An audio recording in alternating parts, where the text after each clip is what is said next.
हे प्रिय भक्तों, जय श्री हरि।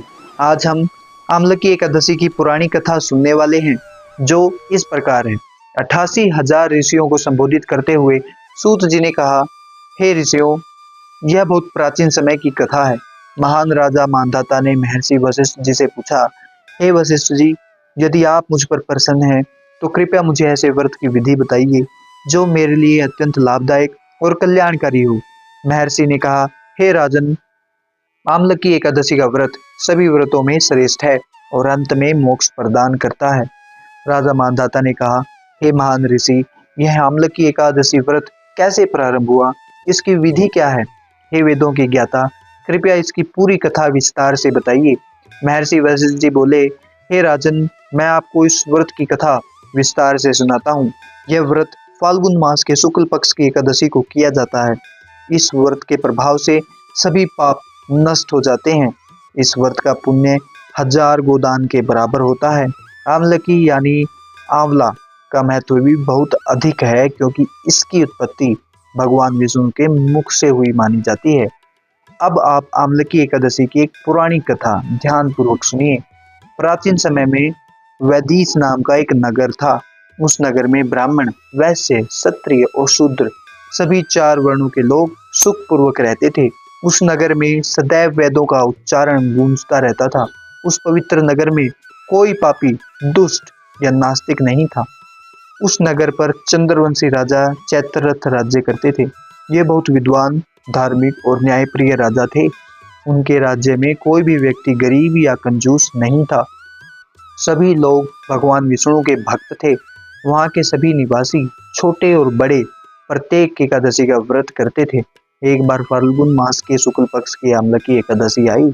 उस दिन राजा सहित पूरे राज्य के लोगों ने श्रद्धा और आनंद से व्रत रखा। राजा अपने प्रजा के साथ मंदिर गए, वहां कलश स्थापित किया और धूप, दीप, नैवेद्य, पंचरत्न, स्वर्ण छत्र आदि से धात्री की पूजा करने लगे।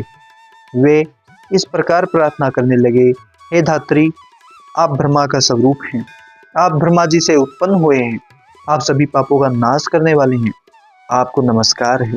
कृपया मेरा अर्घ्य स्वीकार करें। श्री रामचंद्र द्वारा भी आपका सम्मान किया गया है। मैं प्रार्थना करता हूँ कि आप मेरे सभी पापों का नाश करें। उस रात सभी लोगों ने मंदिर में जागरण किया। उसी समय एक पक्षी शिकारी वहां आया। वह बहुत बड़ा पापी था और हिंसा करके अपने परिवार का पालन करता था। वह भूख और प्यास से अत्यंत दुखी था और भोजन की आशा में मंदिर के कोने में बैठ गया। वहां बैठकर वह भगवान विष्णु की कथा और एकादशी महात्म्य सुनने लगा। इस प्रकार उसने पूरी रात जागरण किया। सुबह सभी लोग अपने घर चले गए। शिकारी भी अपने घर गया और भोजन किया। कुछ समय बाद उस शिकारी की मृत्यु हो गई। हालांकि उसके जीवन में बहुत हिंसा की थी और उसे नरक जाना चाहिए था, लेकिन आमलकी एकादशी के व्रत और जागरण के प्रभाव से उसका जन्म राजा विदुरथ के पुत्र के रूप में हुआ। उसका नाम वसुरथ रखा गया। जब वसुरथ बड़े हुए तो वे 10,000 गांव के राजा बने। उनके पास विशाल सेना, धन और अन्न की कोई कमी नहीं थी। वे सूर्य के समान तेजस्वी, चंद्रमा के समान शांत, भगवान विष्णु के समान वीर और पृथ्वी के समान क्षमाशील थे। वे अत्यंत धार्मिक, सत्यवादी, साहसी और भगवान विष्णु के परम भक्त थे। वे सभी लोगों के साथ समान व्यवहार करते थे और दान देना तो उनका दैनिक कार्य था। एक दिन राजा वसुरथ शिकार के लिए जंगल गए। दुर्भाग्यवश वह रास्ता भटक गए और एक पेड़ के नीचे सो गए। कुछ समय बाद पर्वतीय डाकू वहां आए। उन्होंने राजा को अकेला देखकर चिल्लाया, मारो मारो। वे कहने लगे, इस दुष्ट राजा ने हमारे माता पिता, पुत्र और संबंधियों को मार डाला और हमें राज्य से निकाल दिया। अब हम इसका बदला लेंगे।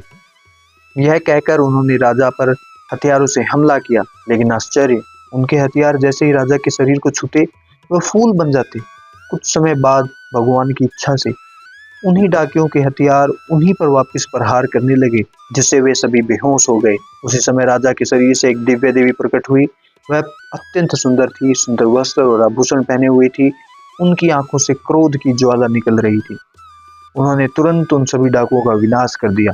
जब राजा जागे तो उन्होंने चारों ओर मृत डाकुओं को देखा और आश्चर्यचकित होकर सोचने लगे, इनको किसने मारा? इस जंगल में मेरा रक्षक कौन है? तभी आकाशवाणी हुई, हे राजन, इस संसार में भगवान विष्णु के अलावा आपका रक्षक भला कौन हो सकता है। यह सुनकर राजा ने भगवान विष्णु को प्रणाम किया और अपने नगर लौटकर सुखपूर्वक राज्य करने लगे। महर्षि वशिष्ठ जी बोले, हे राजन, यह सब आम्लकी एकादशी के व्रत का प्रभाव था। जो व्यक्ति इस व्रत को करता है वह जीवन में सभी कार्यों में सफल होता है और अंत में वैकुंठ धाम को प्राप्त करता है।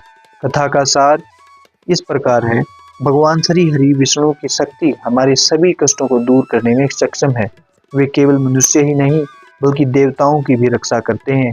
आम्लकी एकादशी व्रत की शक्ति से ही भगवान विष्णु ने मधु कैटुंब और मूर नामक राक्षसों का वध किया और देवताओं को कष्टों से मुक्त किया। जय श्री हरि।